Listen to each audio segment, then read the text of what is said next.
The NHL's the greatest hockey league in the world, and I've heard players talk about that moment where they pulled on the uniform and stepped on the ice for the first time. You've now had that moment where you stood behind the bench in an exhibition game for the first time. What was that like? Yeah, I mean, just it's a flood of emotions. You know, I think as a young kid, I grew up dreaming of playing in the NHL. That sounds pretty crazy to say, but that's what was out there for us to see, and I played boys hockey. So to know that despite the pathway that I had as a young female athlete and hockey player, and to be here now in this position, I'm just humbled, I'm grateful, and it's an unbelievable feeling being behind it all now. You know, the thing that struck me the most watching the practice, and it sounds almost odd to say it out loud, is that you were just a coach out there. You know, the way the players interacted with you, the way that you ran the drills, like there wasn't a moment where I was watching that where it seemed odd at all. I mean, I think it's kind of the point. I put my skates on the same way as everybody else and approach my work the same way, and I know that this still appears new and different, and me being in this position is potentially more new to the guys than it is for me. Like I see them as hockey players, and it doesn't matter if I'm working with Team Canada national women's team player or an NHLer. Like the work, the focus is on them and how to help them, and so how I go about my work and how I go about my communication with them. It's got the whistle, you got the board, you got the video, and you got the drills, and so it's really exciting. I think that, you know, the experiences that I've had, especially in my time coaching as a power skating coach, getting to kind of create my own style, communication style, come through with on my own path to then get to apply that to the American Hockey League and really tighten that up to then bring it here to Seattle. I think it's just an organic process, and it's probably what you're witnessing.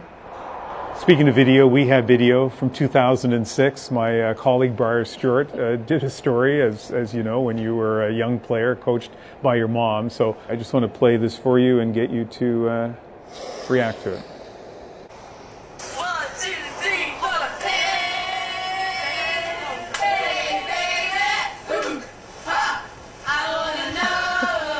My sister's in this too. Yeah. The Prairie Fire definitely have something to sing about. They're groundbreakers, doing what their coach Monique Campbell could only dream of when she was their age. Let's win our battles tonight. For the first time, Saskatchewan has a midget AAA league for girls. It's another sign of just how much women's hockey has grown. This league is going to give the girls something to strive for and to be inspired to. Oh, Monique's man. two daughters grew up She playing on pushed boys' us. teams, and they're thrilled to show off their stuff in this league. Guys hockey's so fast and rough, and girls is just slow. And I don't know if I think still it's believe getting the a lot same, better but- since the midget AAA league has started. As her team and the league take flight, Monique believes the next generation of girls will be inspired to pick up a hockey stick. Briar Stewart, CBC News, Melville. You know, it's when you see that or when I watch that, it's like you just realize how far we've come.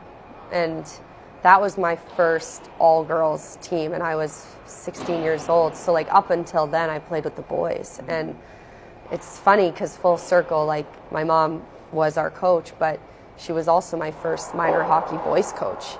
And I think that, you know, seeing this footage, it's like, it's so clear to me that, one, she's been a role model for me and modeled, you know, the coach in me and the leadership style that I definitely try to aspire to. But she showed up at such a young age when I was 5 years old. To be in this position, especially like I think about Seattle as a new hockey market, a big sports city, but hockey is still a pretty new sport to this landscape, and I'm able to kind of take myself out of the glass bottle and look at it from the fans' perspective or the community's perspective. There's, you know, not just young girls, but there's young boys that are going to witness their first hockey game, and they're not going to see or know anything different than a man can do it, a woman can do it. And that means a lot to me because, again, it brings me back to my childhood. Had I seen it, I might have believed in it.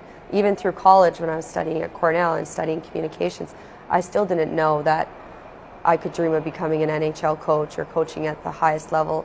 And I kind of had to pursue my own passion to then come up with the idea that, you know what, maybe if I get to this player, then this player, and maybe this can come into my path, but I am so proud to know that the work that I'm doing, the work, you know, the representation can be there now, and not just for young girls to see that they can believe in anything they want to believe in, and for young boys to also know and see the same thing.